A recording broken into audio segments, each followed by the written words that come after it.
Friends, welcome to my channel. Our today's topic is section 199 जो हमें बताएगा recovery of remuneration in certain cases. Remuneration का recoverment कैसे, यानी रेम्यूनरेशन तो हम देते हैं कंपनी वाले डायरेक्टर्स को, बट इन सर्टेन केसेस वो रेम्यूनरेशन वापस भी ले सकते हैं। किस केस में?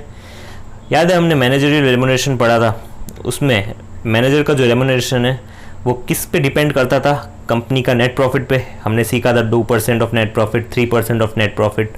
तो अगर वो नेट प्रॉफिट ही गलत कैलकुलेट हुआ हो तो फॉर एग्जांपल एक कंपनी का नेट प्रॉफिट है 20 lakh, but due to fraud उन्होंने अपना प्रॉफिट कितना दिखा दिया था पहले, 30 लाख।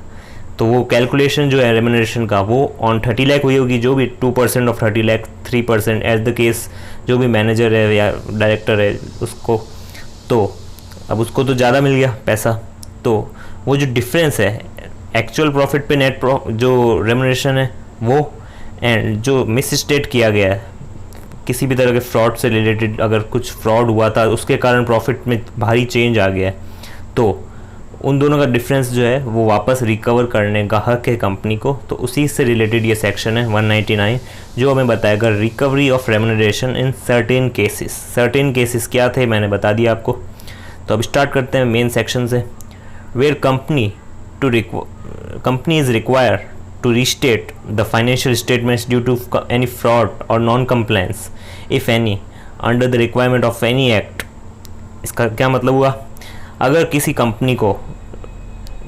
कंपनी से मांगा जाए, मतलब उस पर ये लॉ, किसी भी लॉ के तहत उसको कंपनी का जो भी फाइनेंशियल स्टेटमेंट है उसको रीस्टेट कराना पड़े due to any fraud and non compliance, किसी भी तरह का लॉ का उसने कंप्लायंस नहीं किया है, उसके कारण उसको फाइनेंशियल स्टेटमेंट्स चेंज करने यानी रीस्टेट करने, then company shall recover from the past और present managing director, whole time director, manager by whatever name called, who during the period for which the financials are restated received remuneration in excess, जो कि मैंने आपको example दिया, of what would have been actually payable to him as per the restated financial statement। यानी जो भी restated financial statement होगा उस पर हम मैनेजरियल रेम्यूनरेशन कैलकुलेट करेंगे, और जो पहले मिसस्टेटेड था यानी जो फ्रॉड से रिलेटेड था या नॉन कंप्लायंस हमने किया था, जो पहले का फाइनेंशियल स्टेटमेंट था जिस पे हम रेम्यूनरेशन दे चुके हैं, उसका जो भी डिफरेंस है वो कंपनी का हक है, वो रिकवर कर सकती है। So this is the small section जिसमें हमने सीखा recovery of remuneration in certain cases. हमने क्या सीखा पहले?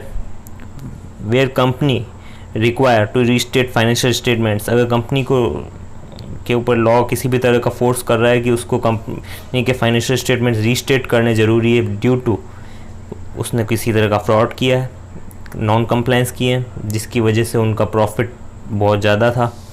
अब जो रीस्टेट करने के बाद जो फाइनेंशियल स्टेटमेंट्स आएंगे उसमें प्रॉफिट कम आया है।